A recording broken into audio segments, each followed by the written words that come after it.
long before he wore a crown, long before he led armies or wrote psalms. There was a boy with a sling, a harp, and a heart completely devoted to God. This is the story of David, the shepherd, the warrior, the king, a man after God's own heart. The shepherd chosen. In the small town of Bethlehem there lived a young shepherd named David. He was the youngest of 8 brothers, often forgotten, always outside, watching sheep, singing praises to God under the stars. But while man overlooked David, God saw him. God sent the prophet Samuel to Jesse's house. One by one, Jesse's sons were presented, strong, tall, impressive. But God whispered to Samuel, "Do not consider his appearance, for the Lord does not see as man sees. Man looks at the outward appearance, but the Lord looks at the heart." 1 Samuel 16:7. When David entered dirty from the fields, God said, "Arise, anoint him. This is the one." Oil flowed down David's head. The Spirit of God came upon him mightily that day. David and Goliath. Israel was at war with the Philistines. A giant named Goliath, nearly 10 feet tall, mocked God and challenged Israel daily.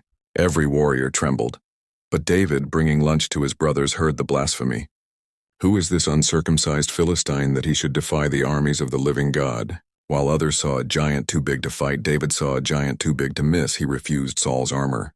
With only a sling and 5 smooth stones, he ran toward the enemy. "You come to me with sword and spear, but I come to you in the name of the Lord of hosts." A single stone struck Goliath's forehead. The giant fell. The nation roared. David had no crown, but he had courage born of faith. The rise and the jealousy narrator. David's fame spread. Songs were sung. Saul has slain his thousands, but David his tens of thousands. King Saul grew jealous and bitter. He tried to kill David multiple times. David fled, living in caves, always looking over his shoulder. But even when David had a chance to kill Saul, he refused. "I will not touch the Lord's anointed," he whispered, cutting only a piece of Saul's robe. David honored God, even when it was hard. The crown and the collapse.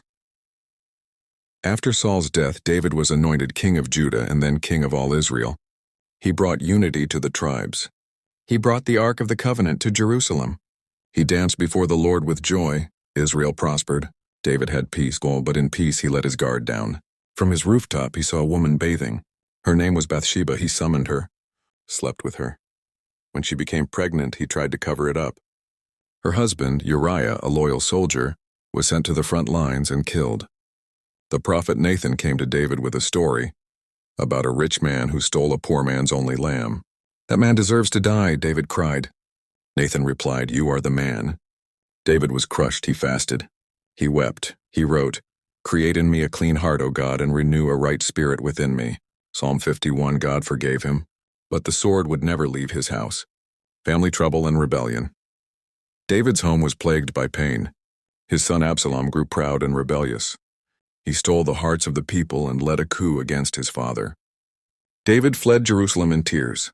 Later, Absalom was killed in battle, and though he was a traitor, David wept bitterly. "O Absalom, my son, my son."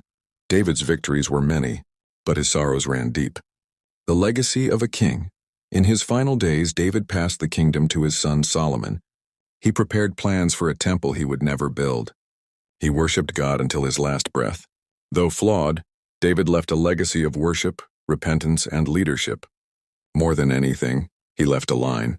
From David's descendants would come another king. Not with a sling, but with a cross. Not to slay a giant, but to slay death itself. His name, Jesus, son of David. David wasn't chosen because he was perfect. He was chosen because he loved God with all his heart. I have found David, son of Jesse, a man after my own heart who will do all my will.